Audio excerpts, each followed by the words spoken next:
স্বপ্নে আমাদের নবীজি সাল্লাল্লাহু আলাইহি ওয়াসাল্লাম বা মহান ব্যক্তিদের দেখার জন্য আমাদের কি করা উচিত? আপনি যাকে বিয়ে করতে যাচ্ছেন তাকে কি স্বপ্নে দেখা সম্ভব? স্বপ্নে আমাদের মারা যেতে দেখার অর্থ কি?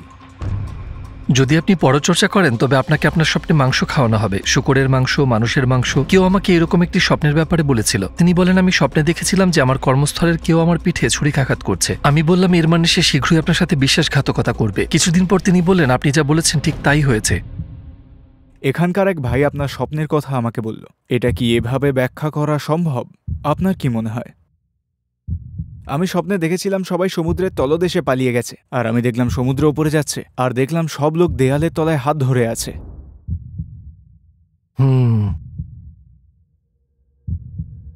এটার কি কোনো অর্থ আছে বলে মনে হচ্ছে নাকি? হ্যাঁ, এর অর্থ আছে, কিন্তু আপনি কখন এবং কিভাবে স্বপ্নের ব্যাখ্যা করতে শিখলেন? আমি 2003 সালে স্বপ্নের ব্যাখ্যার ব্যাপারে জেনেছিলাম। তাফসিরের একজন স্কলার, এখনও জীবিত, যোগাযোগের পর যেহেতু তিনি কিছুটা কোরআন থেকে স্বপ্নের বর্ণনা দিতেন, আমি দেখেছি যে কিছু আয়াতে স্বপ্নের ব্যাপারে বলা হয়েছে। কেউ জানতে চাইলে তবে তিনি নিজেও স্বপ্নের ব্যাখ্যা দিতেন। পরবর্তী বছরগুলিতে আমি বুঝতে পেরেছিলাম যে এটা রিসালি নূরে বেশি ব্যবহৃত হয়েছে। আমি দক্ষতা অর্জন করেছিলাম স্বপ্নের ব্যাপারে শুনতে শুনতে এবং প্রচুর পড়াশোনা করে। এভাবেই আমি জানতে পারলাম, আলহামদুলিল্লাহ। স্বপ্নের জগৎ কেমন এবং এটি কি অন্য জগতের সাথে সংযুক্ত? আমাকে এটি সিস্টেমেটিক্যালি ব্যাখ্যা করতে দিন। আমরা এখন জেগে থাকার জগতে আছি, যাকে আমরা শাহাদার জগৎ বলি। এটা হলো বস্তুগত জগৎ। আমরা ঘুমের মাধ্যমে যে জগতের মধ্য দিয়ে যাই তার নাম স্বপ্নের জগৎ। ঘুম সেখানে সংযুক্তকারী। কখনো কখনো আমরা স্বপ্নে স্বপ্ন দেখি। আমরা ঘুমের মধ্যে ঘুমাতে যেতে পারি স্বপ্নে ঘুমানোর মতো। আমরা সেখানে জগতের বিনিময় করছি। যে ক্ষেত্রটি অতিবাহিত হয়ে যায় তা হলো অনুকরণীয় জগৎ। অসাধারণ মানুষ এই জগতে আবার ঘুমাতে পারে, তারা অন্য জগতে চলে যায়, বারজাখের জগতে। আমি এমন স্বপ্নের কথা শুনেছি যেখানে এমনটি হয়েছিল। আমরা এটা বুঝি, আমরা এখন বস্তুগত জগতে, শক্তির জগতে আছি, কিন্তু এছাড়াও জ্ঞানের আরো জগৎ আছে। অর্থের জগৎ, সত্যের জগৎ। আমরা স্বপ্নে সেই জগৎগুলির দিকে যাত্রা শুরু করি। কারোর আধ্যাত্মিক বৃদ্ধি অনুসারে আমরা স্বপ্নে প্রবেশ করার যাত্রা শুরু করতে পারি। স্বপ্নের কি কোনো সত্যতা আছে? বিজ্ঞান ও ধর্ম এই বিষয়ে কি বলে? প্রথমত বলা যায়, যদি বিজ্ঞান এবং ধর্ম দুটোই একটি নির্দিষ্ট ক্ষেত্রে কাজ করে এবং দুটোই তাদের নিজস্ব উপায়ে নিয়ম প্রণয়ন করার চেষ্টা করে, সেই ক্ষেত্রের অবশ্যই সত্যতা আছে। বিজ্ঞানের ক্ষেত্রে সিগমুন্ড ফ্রয়েড, কার্ল জং, আলফ্রেড অ্যাডলার, এরিক ফ্রন এবং লাকানের মতো মানুষ কিছু গুরুত্বপূর্ণ অবদান রেখেছেন। এমনকি তারা শুধু স্বপ্ন নিয়েই বই লিখেছিলেন। প্রকৃতপক্ষে কার্ল জং বিষয়টি বোঝার জন্য প্রায় 1,80,000 স্বপ্ন শুনেছেন। বিজ্ঞানের ক্ষেত্রে এই হলো অবস্থা। আমরা যখন ধর্মের ক্ষেত্রে দেখি, নবীগণ, বিশেষ করে দাউদ আলাইহিসসালাম, তিনি একজন স্বপ্ন বিশারদ ছিলেন। এমনকি এটি সম্পর্কে তার একটি বইও রয়েছে। ইউসুফ আলাইহিসসালাম, সুলাইমান আলাইহিসসালাম এবং আমাদের নবীজি সাল্লাল্লাহু আলাইহিসসালামও স্বপ্নের ব্যাখ্যা করেছেন। নবীজি সাল্লাল্লাহু আলাইহিসসালামের পর আবু বকর রাদিয়াল্লাহু আনহু, তারপর আবু বকর রাদিয়াল্লাহু আনহু এর কন্যা আসমা স্বপ্নের ব্যাখ্যা করতেন। সাইদ ইবনে আল মুসাইয়াব, মোহাম্মদ এমিন সেভিন, আব্দুল গানি নাবলুসি এবং অবশেষে বেদিউজ্জামান সাইদ আল নুরসি স্বপ্নের ব্যাখ্যার জন্য বিখ্যাত। এগুলো দ্বারা বোঝা যায় যে এই ক্ষেত্রে সত্যতা আছে। যদি এই ক্ষেত্রের কোনো সত্যতা না থাকতো তবে স্বপ্নের ব্যাপারটায় সবাই এতটা সময় নিয়ে গবেষণা করতো না। আমি কিভাবে বুঝবো স্বপ্নটা শয়তানের পক্ষ থেকে নাকি আল্লাহর পক্ষ থেকে? আমরা এটি বলতে পারি, নবীজি সাল্লাল্লাহু আলাইহি ওয়াসাল্লাম বলেছেন যে আল্লাহর পক্ষ থেকে আসা স্বপ্ন মুবাশশিরাত, তারা সুসংবাদের অগ্রদূত। যখন কাউকে সুসংবাদ দেওয়া হয় সে আনন্দিত ও সতেজ হয়ে জেগে ওঠে। কিন্তু শয়তানের পক্ষ থেকে আসা স্বপ্নে আমরা বেদনা, বিশৃঙ্খলার মেজাজে জেগে উঠি এবং আমরা স্বপ্ন নিয়ে খুশি হই না। স্বপ্নের সংবেদনশীল অবস্থা সম্পর্কে আমরা এতটুকু বলতে পারি। একজন সাহাবী নবীজি সাল্লাল্লাহু আলাইহি ওয়াসাল্লামকে তার স্বপ্নের কথা বললেন, হে আল্লাহর রাসূল, স্বপ্নে আমি দেখলাম আমার মাথা বিচ্ছিন্ন হয়ে গেছে এবং আমি তার পিছনে দৌড়াচ্ছি। এই স্বপ্নের অর্থ কি? নবীজি সাল্লাল্লাহু আলাইহি ওয়াসাল্লাম বললেন, শয়তান তোমার সাথে চালাকি করেছে, সে তোমাকে নিয়ে বিদ্রুপ করেছে। অন্য কথায় তিনি বলেছিলেন, এটি ব্যাখ্যা করার মতো স্বপ্ন নয়, এটাকে কোনো গুরুত্ব দিও না। আমাদের যদি অর্থপূর্ণ স্বপ্নের উদাহরণ দিতে হয়, নবীজি সাল্লাল্লাহু আলাইহি ওয়াসাল্লাম তার স্বপ্নের কথা আমাদের বলেন। তিনি বলেন, আজ রাতে আমাকে এক বাটি দুধ দেওয়া হয়েছিল, আমি এটি পান করেছি যতক্ষণ না কেবল এক চুমুক বাকি ছিল। তিনি বলতে থাকেন, উমর ইবনুল খাত্তাব সেই চুমুক পান করেছিলেন। তার আশেপাশের লোকেরা বলল, হে আল্লাহর রাসূল, আপনি এটা কিভাবে ব্যাখ্যা করেন? তিনি বলেন, দুধের মাধ্যমে এখানে জ্ঞানকে বোঝানো হয়েছে। দুধ যেমন শরীরকে পুষ্টি দেয়, তেমনি জ্ঞান আত্মার পুষ্টি সাধন করে। বললেন, ওই শেষ চুমুকের মানে হচ্ছে উমর জ্ঞানের সামান্য অংশ পাবে। এখানে দুধের প্রতি কি অর্থ আছে এটি উল্লেখ করা হয়েছে এই হাদিসে এবং মিরাজ সম্পর্কিত হাদিসে। আরেকটি বিষয় হলো একজন ব্যক্তির সত্য স্বপ্ন দেখা। আবার আমাদের নবীজি সাল্লাল্লাহু আলাইহি ওয়াসাল্লামের সতর্কবাণী, যার সব কথা সত্য সেসব সত্য স্বপ্ন দেখে। মানুষটি যতই সত্যের পথে এগিয়ে যায় তার স্বপ্নও ততই সত্য হয়। আমরা যেমন বলেছি, স্বপ্ন হলো সত্যের যাত্রা। মানুষদের সত্যের পথে এগিয়ে যাওয়ার শর্ত হলো ন্যায়পরায়ণতার অগ্রগতি। স্বপ্ন কি আমাদের ভবিষ্যতের কথা বলে? এর বেস্ট উত্তর হলো সূরা ইউসুফ। রাজার স্বপ্ন, এমনকি বন্দীদের স্বপ্ন, সবগুলো স্বপ্ন ছিল ভবিষ্যৎ সম্পর্কে।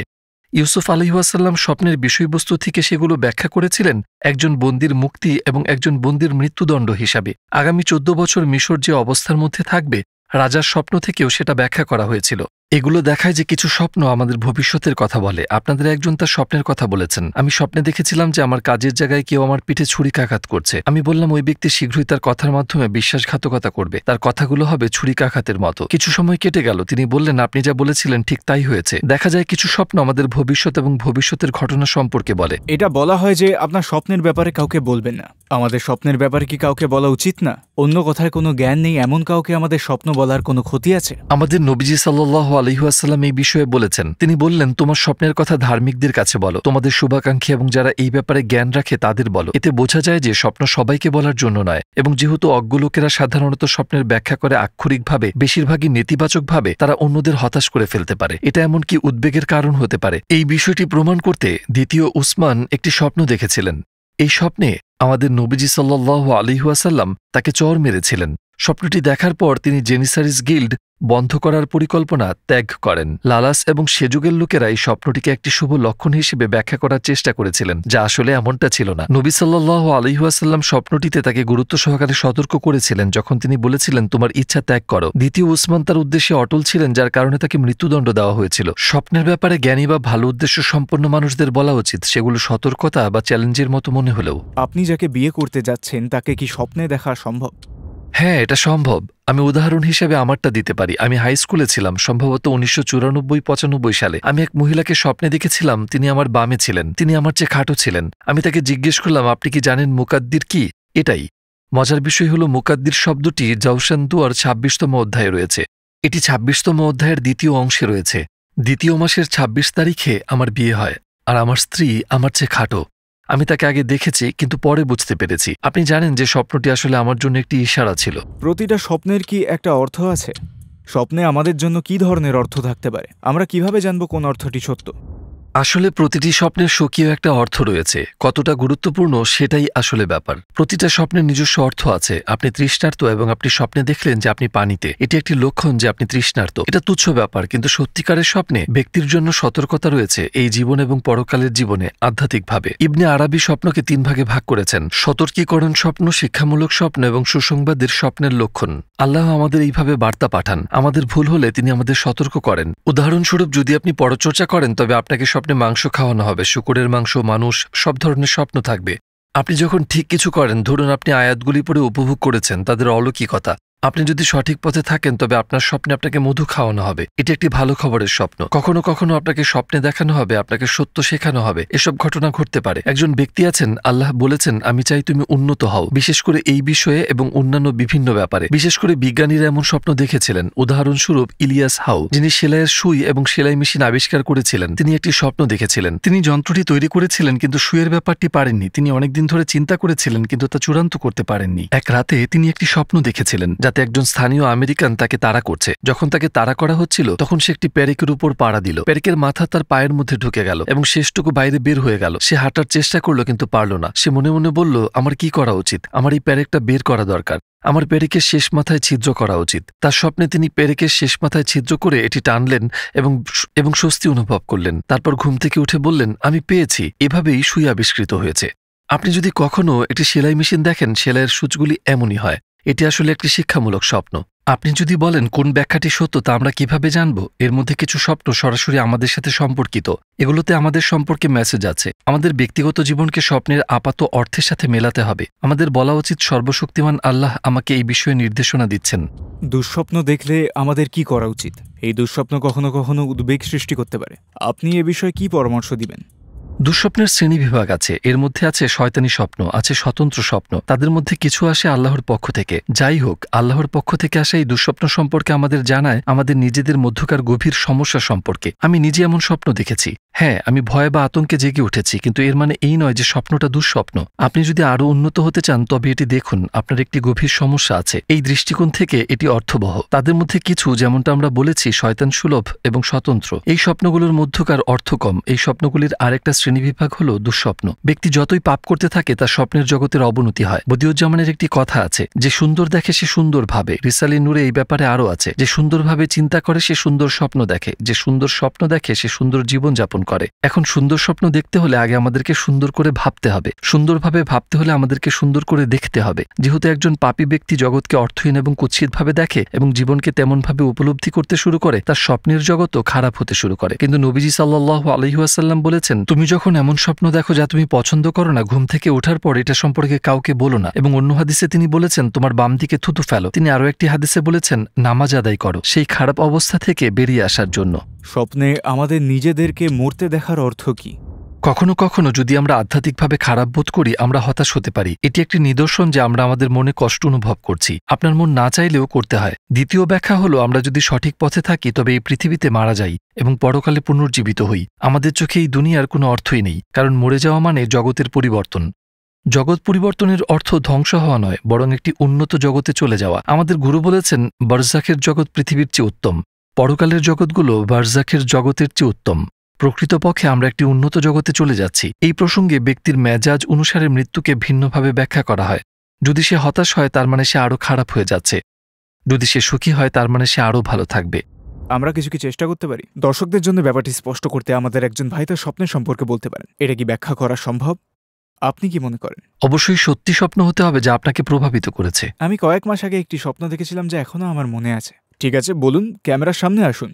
এখন আমি দেখলাম যে সবাই সমুদ্রের তলদেশে পালিয়ে গেছে, আর আমি সমুদ্রকে উপরে উঠতে দেখলাম। আমি সমুদ্রকে প্রাচীরের মতো দেখলাম, এবং আমি দেখলাম যে সব মানুষ সেই দেওয়ালে নিচে হাত ধরে আছে। আর তারপর দেখলাম সমুদ্র ফিরে এসছে এবং সবাই সেখান থেকে পালিয়ে গেছে।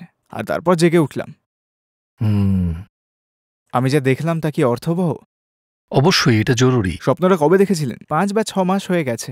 এর কোনো অর্থ আছে? অবশ্যই এর অর্থ আছে, কিন্তু সমুদ্র নিয়ে স্বপ্ন সাধারণত বোঝায় আপনার মানসিক অবস্থা। সাধারণত যে ব্যক্তি সমুদ্র সম্পর্কে স্বপ্ন দেখে তার একটি সক্রিয় মানসিক অবস্থা থাকে। উদাহরণস্বরূপ, যাদের মন চিন্তায় পূর্ণ তারা সাধারণত সমুদ্র নিয়ে স্বপ্ন দেখে না, তারা হ্রদ দেখবে, কারণ তাদের আবেগের জগৎ সংকীর্ণ এবং ছোট। গভীরতার উপর নির্ভর করে হ্রদের আয়তন থাকতে পারে। এই অর্থে সমুদ্র গড়া এবং ছড়িয়ে পড়ার বিষয়টি মানসিক অবস্থার গুরুতর বিকাশ হিসাবে ব্যাখ্যা করা যেতে পারে। প্রাচীরের গড়ন হতে পারে একটি নিদর্শন যা একটি নির্দিষ্ট ঘটনার ক্ষেত্রে একটি মানসিক বাধাকে বোঝায়। এটি ব্যক্তিগত, এটা একজনের নিজের জগৎ সম্পর্কিত। এটা বিয়ে হতে পারে। ওটাই তো বলছিলাম, এটা কি বিয়ে হতে পারে? আমরা সবাই সেটাই ভাবছিলাম যে এটা বিয়ে হতে পারে। একজন ভাই এখানে বিয়ে করতে চান, তিনি কঠিন সময়ের মধ্যে দিয়ে যাচ্ছেন আর টাকা সঞ্চয় করছেন। তিনি বিয়ে করতে চাইছিলেন, তারপর আশা ছেড়ে দিয়ে কথা ভুলে যান। এটাই কিন্তু হতে পারে সমুদ্রে সেই জোয়ারের অর্থ তিনি তার আবেগকে ছেড়ে দেওয়ার বিষয়ে মন পরিবর্তন করেছেন। এটা কি জানা সম্ভব ঘুমোতে গিয়ে ইস্তেখারার মাধ্যমে আমার সিদ্ধান্তগুলো ভালো কি না সেটা জানা? নবীজি সাল্লাল্লাহু আলাইহি ওয়াসাল্লামের সাহাবীদের মধ্য থেকে জাবির রাদিয়াল্লাহু আনহু বলেন, রাসূলুল্লাহ আমাদের ইস্তেখারা শিখিয়েছেন যেভাবে তিনি আমাদেরকে কুরআনের সূরা শিখিয়েছিলেন। এটি দেখায় যে যখন একজন ব্যক্তি সিদ্ধান্ত নিতে পারে না কোন অপশনটি ভালো, কখনো কখনো আপনি অন্যদের সাথে পরামর্শ করেন কিন্তু সিদ্ধান্তে পৌঁছাতে পারেন না। পরামর্শ করি কিন্তু কোনো স্পষ্টতা পাই না। আমরা আল্লাহকে জিজ্ঞাসা করি যিনি অজানাকে জানেন, হে আমার প্রভু, এটা কি আমার জন্য উত্তম? এটা আমার কাছে প্রকাশ করুন। আনাস ইবনে মালিক রাদিয়াল্লাহু আনহু বলেন, রাসূলুল্লাহ সাল্লাল্লাহু আলাইহি ওয়াসাল্লাম আমাকে বললেন, 7 দিন ইস্তেখারা করো, তখন তোমার হৃদয় যেদিকে ঝুঁকবে তা তোমাকে দেখাবে কোনটা তোমার জন্য উত্তম। ইস্তেখারার নামাজও আছে। এই প্রসঙ্গে ইস্তেখারা করা উচিত। যারা আমাদের জন্য ইস্তেখারা করছে তারা যদি আল্লাহর প্রিয় বান্দা হয় তাহলে আপনাদের স্পেশালি তাদের কথা শোনা উচিত। আমি আপনাকে একটি উদাহরণ দেই। ফাতিহ মসজিদের ইমামদের একজন ওমর আকিউজ, তিনি তার নিজ শহরে ফিরে যেতে চেয়েছিলেন, কিন্তু তিনি দ্বিধায় ছিলেন, আমি যাব নাকি যাব না। তার এক পুরনো বন্ধু ছিলেন, তিনি সেই সময়ের একজন বুজুর্গ ব্যক্তি। তিনি তার জন্য ইস্তেখারা করেন। তিনি ওমরকে বলেন, আমি দেখেছি যে আপনি আপনার শহরে যাওয়ার পথে একটি গাড়ির সাথে ধাক্কা খেয়েছেন, অতএব না যাওয়াই উত্তম। তিনি শোনেননি। নিজ শহরে যাওয়ার পথে গাড়ি দুর্ঘটনায় তার মৃত্যু হয়। যদি এটা আসলেই আল্লাহ বলেন এটা করো না, তিনি শুরু থেকেই আমাদের সতর্ক করেন, তোমার সিদ্ধান্ত পরিবর্তন করো। দুর্ভাগ্যবশত সমাজে একটি মতামত আছে, স্বপ্নের উপর নির্ভর করা যায় না। সত্য, প্রতিটি স্বপ্নের উপর নির্ভর করা যায় না, কিন্তু কোনো স্বপ্নের উপর নির্ভর করা যায় না এমন কিছু নেই। ইস্তেখারা সেই স্বপ্নগুলোর মধ্যে পড়ে যেগুলোকে আপনি বিশ্বাসযোগ্য মনে করতে পারেন। আমরা আমাদের মনের অক্ষমতা স্বীকার করি এবং আল্লাহর দ্বারস্থ হই। আমার প্রভু, এটা কি আমার জন্য উত্তম? মাঝে মাঝে ইস্তেখারায় কোনো সমাধান আসে না, তাই না?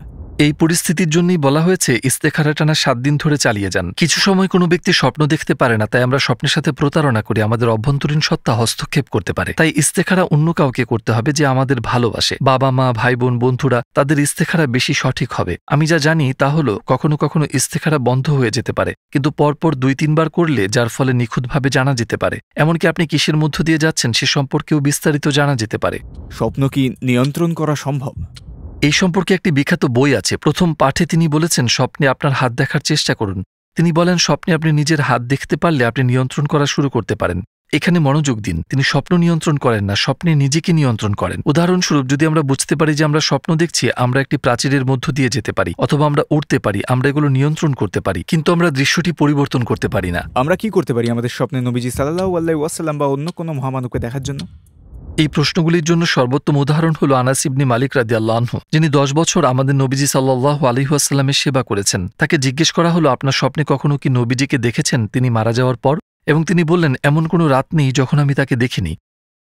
আপনি যদি আমাকে জিজ্ঞাসা করেন এটা কিভাবে সম্ভব, কোনো ব্যক্তি যদি নবীদের দেখতে চায় এবং আল্লাহর বিশ্বস্ত বান্দাদের স্বপ্নে দেখতে চায়, প্রথমত তাকে তাদের সম্পর্কে সবকিছু জানতে হবে, তাকে সবসময় তাদের সম্পর্কে চিন্তা করতে হবে এবং তাদেরকে ভালোবাসতে হবে। উদাহরণস্বরূপ, যদি তাদের কবর থাকে তবে তার উচিত সেগুলো জিয়ারত করা, কারণ দেহ ক্ষয়প্রাপ্ত হলেও তারা কবরে আধ্যাত্মিকভাবে জীবিত থাকে। অন্য কথায়, এটি তাদের বাড়িতে দেখা করার মতো, তাকে তাদের সাথে আধ্যাত্মিক সংযোগ স্থাপন করতে হবে। আনাস ইবনে মালিকের মতো তার সাথে তার খুব দৃঢ় সম্পর্ক ছিল, এজন্য তার কথা ছিল, আমি সবসময় তার সাথে আছি। আনাস ইবনে মালিকের মতো আমরা যদি আমাদের নবীজি সাল্লাল্লাহু আলাইহি ওয়াসাল্লামকে আমাদের জীবনের সামনের কাতারে রাখতে পারি, প্রথম হিসেবে নয় কারণ এটি আল্লাহর, তবে দ্বিতীয় হিসেবে আল্লাহর ইচ্ছায় আমরা তাকে নিয়ে স্বপ্ন দেখতে শুরু করতে পারি। এর অর্থ এই নয় যে যখনই চাইবেন তখনই দেখতে পারবেন। তাহলে অর্থ কি? এর অর্থ হলো একটি আধ্যাত্মিক স্তরে পৌঁছানো যেখানে আমরা তাকে নিয়ে স্বপ্ন দেখতে পারি। একজন পাপী মানুষ ভাবতে পারে যে সে তার স্বপ্নের সৌভাগ্যশালী হয়েছে। উদাহরণস্বরূপ, সে আমাদের নবীজি সাল্লাল্লাহু আলাইহি ওয়াসাল্লামকে নিয়ে স্বপ্ন দেখতে পারেন। আপনি এই সম্পর্কে কি বলতে পারেন? কিছু স্বপ্নে আমাদের নবীজি সাল্লাল্লাহু আলাইহি ওয়াসাল্লাম দেখা গেল সেগুলো হলো অনুপ্রেরণামূলক স্বপ্ন, আর কিছু কিছু স্বপ্ন সতর্কতামূলক। উদাহরণস্বরূপ, যদি কেউ পাপী হয়, আমার পরিচিত এক মাতাল ব্যক্তি স্বপ্নে আমাদের নবীজিকে দেখেছিলেন এবং তিনি তাকে তিরস্কার করলেন, এই জন্য কি তোমাকে এই পৃথিবীতে পাঠানো হয়েছে? লোকটি নিজেকে সামলে নিয়ে নামাজ পড়তে শুরু করল। এখন এটা কি? এটি একটি পথনির্দেশক স্বপ্ন।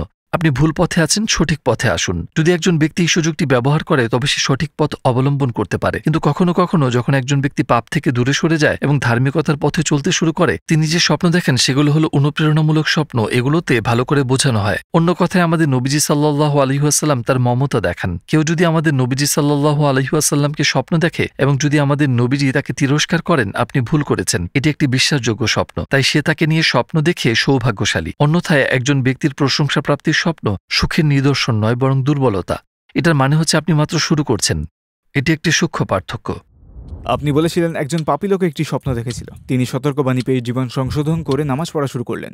কখনো কখনো পাপী মানুষ স্বপ্ন দেখার অপেক্ষায় থাকে যে একজন জ্ঞানী বৃদ্ধ এসে তার জীবন সংশোধন করে দেবে। এসব মানুষ সম্পর্কে কি বলা যেতে পারে?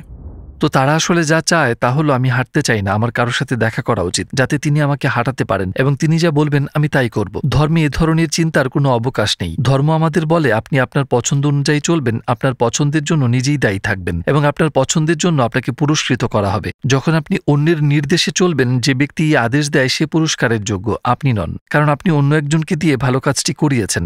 অতএব এই ধরনের প্রত্যাশার মধ্যে প্রবেশ করার অর্থ হল মন্দের দরজা খোলা, কারণ সত্য খোঁজার দায়িত্ব সবারই, সত্যকে জানা এবং সেই অনুযায়ী জীবনযাপন করা, তার নিজের মন, তার নিজের পছন্দ এবং তার স্বাধীন ইচ্ছার সাথে। আসলে এমন স্বপ্ন দেখার আশা করা, এর অর্থ হচ্ছে শয়তানের হস্তক্ষেপের জন্য জায়গা করে দেয়া। এটা কি সম্ভব? অবশ্যই। শয়তান এবং জিন উভয়ই এই অর্থে একজন ব্যক্তিকে প্রভাবিত করতে পারে। আল্লাহ মাফ করুন, কিছু লোক যদি মনে করে যে তারা মাহদি, মসিহ বা আল্লাহ, যখন তারা জেগে ওঠে। ইতিহাসে এমন মানুষ ছিল। আমাদের সর্বদা সীমানা হচ্ছে পবিত্র কুরআন এবং সুন্নাহ। নবীদের প্রত্যাদেশ আমাদের জীবন ব্যবস্থা মাত্র। যখন কেউ বলে আমি স্বপ্ন দেখি না, এটা কি আসলেই সম্ভব? স্বপ্ন না দেখা কি সম্ভব? যে ব্যক্তি বলে আমি স্বপ্নে দেখি না, সে আসলে স্বপ্ন দেখে, কিন্তু স্বপ্ন দেখে মনে রাখতে পারে না। প্রত্যেকে একইভাবে বা অন্যভাবে স্বপ্ন দেখে, কারণ স্বপ্নের যৌক্তিকতা হচ্ছে ঘুমন্ত অবস্থায় মানুষের জ্ঞানের যাত্রার ধারাবাহিকতা। মানুষ ঘুমন্ত অবস্থায় জ্ঞানের মধ্যে যাত্রা করে। তারা অনেক কিছু দেখে, কিন্তু তারা মনে করতে পারে না। দিনের বেলা যেমন আমরা কিছু ব্যাপার মনে রাখতে পারি না, এখানেও ঠিক একই ব্যাপার। আমরা স্বপ্নে যা দেখেছি তা মনে রাখতে আমাদের সমস্যা হচ্ছে। এটির সমাধান করা যেতে পারে। আপনার চিন্তা এবং আবেগের স্তরে আপনাকে অগ্রসর হতে হবে, যেমন মনন, চিন্তা, পড়া, বিশেষ করে ইনফ্লুয়েন্সিয়াল বই পড়া। যখন উন্নত বিষয়বস্তু সম্পন্ন এবং এমন লেখক তারা যা জানে তা নিয়ে বেঁচে থাকে তাদের লেখা বই পড়া হয়, দেখা যায় একজন ব্যক্তি সময়ের সাথে সাথে স্বপ্ন দেখতে শুরু করে। এছাড়াও একটি বাস্তবতা আছে যাকে আমরা বলি জিকির। এটি আপনাকে মানসিকভাবে অগ্রসর হতে দেয়। যেহেতু মানুষ তাদের আবেগের জগতে উন্নতি করতে শুরু করে, তারা সময়ের সাথে সাথে স্বপ্ন দেখতে শুরু করে। আমরা এমন একটি সমাজে বাস করি যেখানে লোকেরা মনে করে যে তাদের জীবনের সবকিছুই হচ্ছে পৃথিবীর জীবন। সবকিছু জাগতিক দৃষ্টিকোণ থেকে পরিচালিত হয় এবং বস্তুবাদকে এত বেশি মূল্য দেওয়া হয় যে আমরা এখন এই ধরনের আধ্যাত্মিক জিনিস থেকে অনেক দূরে চলে যাচ্ছি। যেহেতু আমরা এই জিনিসগুলোকে কোনো গুরুত্ব দেই না, আমরা স্বপ্ন দেখেও তা মনে করতে পারি না। কিন্তু স্বপ্ন মানবজাতির জন্য জ্ঞানের ভাণ্ডার বা নির্দেশনার ভাণ্ডার। আমরা যে জ্ঞান সম্পর্কে স্বপ্ন দেখি তা গুরুত্বপূর্ণ, এটা বুঝতে পেরেও আমরা কিভাবে তা ভুলে যেতে পারি। আমরা উত্তেজিত হয়ে জেগে উঠি। অবশেষে আপনি কি কিছু যোগ করতে চান? আমি একটি স্বপ্ন সম্পর্কে বলতে চাই। আমার একটা চ্যানেল আছে, মানুষ মাঝে মাঝে তাদের স্বপ্ন সম্পর্কে জিজ্ঞাসা করে। মহিলাদের কাছে আমার স্ত্রীর ইমেইল আছে যেন তারা তাদের স্বপ্ন সম্পর্কে জিজ্ঞাসা করতে পারে। একটি খুব চমৎকার স্বপ্ন ছিল। স্বপ্নে নবীজিকে দেখা যায়, তিনি কোথাও বসে আছেন এবং সেখানে একাধিক ইহুদি রেবাইরাও আছে। যে ব্যক্তি স্বপ্ন দেখছে তাকে ইহুদি পণ্ডিতরা বলে, মোহাম্মদকে বলুন যে তার উম্মতের অধিকাংশই আমাদের। এটি ব্যাখ্যা করা যেতে পারে, হ্যাঁ আমরা ইহুদি হইনি, কিন্তু আমরা তাদের মতো এই দুনিয়ার মোহে পড়ে গেছি। এটি একটি সতর্কতামূলক স্বপ্ন। এখন আমরা দুনিয়ার প্রতি আরো আকৃষ্ট হয়ে উঠছি, যেহেতু এখন প্রচুর সুযোগ এবং আনন্দ আছে। কিন্তু এসব আকর্ষণের স্বাদ, আনন্দ এবং আরাম পরকাল থেকে আমাদের দূরে সরিয়ে নিচ্ছে। এখানেই আমাদের নিস্তার। নিজেদেরকে বিশ্বাসের দিক থেকে উন্নত করার চেষ্টা করুন। চিন্তা, জ্ঞান অর্জন, আল্লাহর ভালোবাসা অর্জনের জন্য নিজেদেরকে উন্নত করার মাধ্যমে, এবং এই মুহূর্তে আমাদের নিজেদেরকে জিকিরে উন্নত করতে হবে। যাই হোক, যখন আমরা উন্নতির এই পথে চলা শুরু করি, আল্লাহ ভালো স্বপ্নের মাধ্যমে আমাদের প্রতিদান দেবেন। আল্লাহ আমাদেরকে তার বন্ধু রাসূল আল্লাহকে স্বপ্নে দেখার অনুমতি দেবেন এবং মাইলফলকগুলোর দ্বারা আমাদের কাছে প্রকাশ করবেন যে আমরা সঠিক পথে আছি। অন্যথায় আমাদের উম্মাহ মারাত্মক বিপদের সম্মুখীন হবে। পৃথিবী তার সুযোগগুলো নিয়ে আমাদের মুখের সামনে জ্বলজ্বল করছে, কিন্তু পরকাল অন্ধকার হয়ে আসছে। একটি কথা প্রচলিত আছে, ইহকাল এবং পরকাল সতীনের ন্যায়। তাদের একজনকে হাসালে অন্যজন কাঁদে, দুজনেই একসাথে হাসতে পারে না। আমরা এখন এই ধরনের বিপদের মধ্যে আছি। আল্লাহ আমাদের সবাইকেই বিপদ থেকে রক্ষা করুন। তিনি আমাদের অন্তর্দৃষ্টি এবং চেতনা দুটোই দান করুন। আশা করি আপনার সাথে কোনো ভালো স্বপ্নে দেখা হবে।